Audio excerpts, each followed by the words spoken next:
One team that seems to be kind of providing more goals at the minute from one player in particular is Crystal Palace, who scored three against Brentford. 3-1 win for them, with Michael Olise at the centre of it. And I just wanted to talk about his form at the minute, because he's clearly a player that's being eyed up by a few of those teams at the top of the league. And I know Man City was circling after him, Chelsea were in the summer, and he signed a new deal with Palace just to kind of stave them off. And I know his ambition is to play at that level, and he made that pretty clear in the summer. But I think Palace did really well to tie him down to a contract, and he's rewarded them so far this season, especially since his return from his injury in November, with a ton of goals and assists. And he's the kind of player, I think, that on that right hand side is one of the best in the league at the minute. And I would put him in the bracket of maybe 80 plus million pounds as a transfer, because he's that good a player.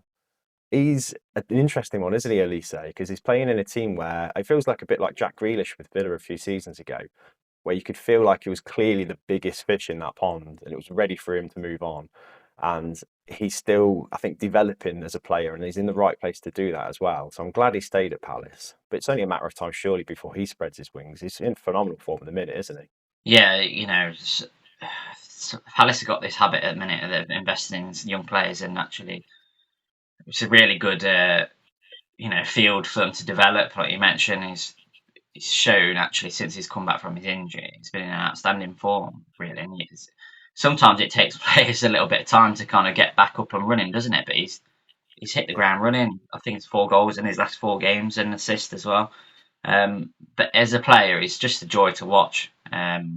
Just how threatening he is on the ball. He's fearless. He'll take his man on all day.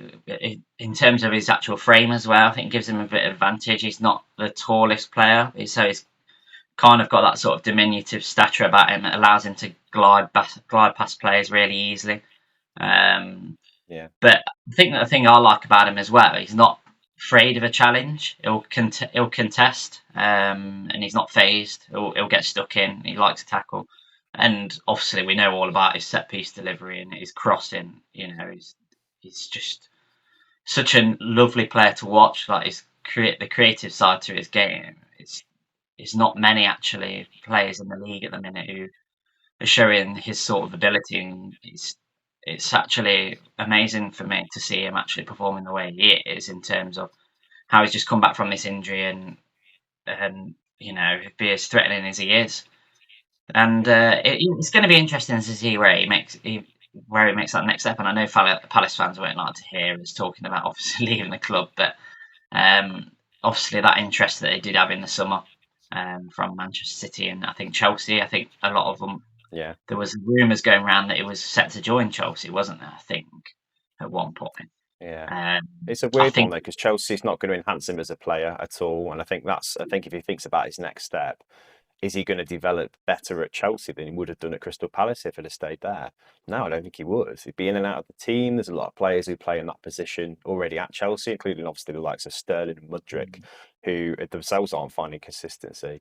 If he went to Man City, which I think is a more likely option, annoyingly, I think he'd actually flourish, because he'd get managed game time in a position where I think they could do with him as well. And I would like to see him go abroad rather than City, but I think that's a good fit for him, and I think Pep's the kind of manager that could develop him too. But what do you think? I think if you look at the City, and I think the next probably player that will be out the door probably the likes of Bernardo Silva. He's been at Man City for a number of years now, and there were rumours obviously wanting to go to Barcelona. I think it was last summer.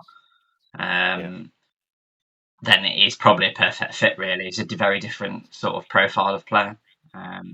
But yeah, you're perfectly right. I think he would fit that team down to a T. His technical ability and his actual profile will fit perfect for the way that Manchester City play. I think he's got a lot of potential to actually improve more and add more to his game. I think particularly if you look at his first goal, for him to make that movement, I thought it was world class, that movement that he made, and obviously to get on the end of that delivery, and the finish was, brilliant, really. Not many you see kind of the outside of the boot go in like that.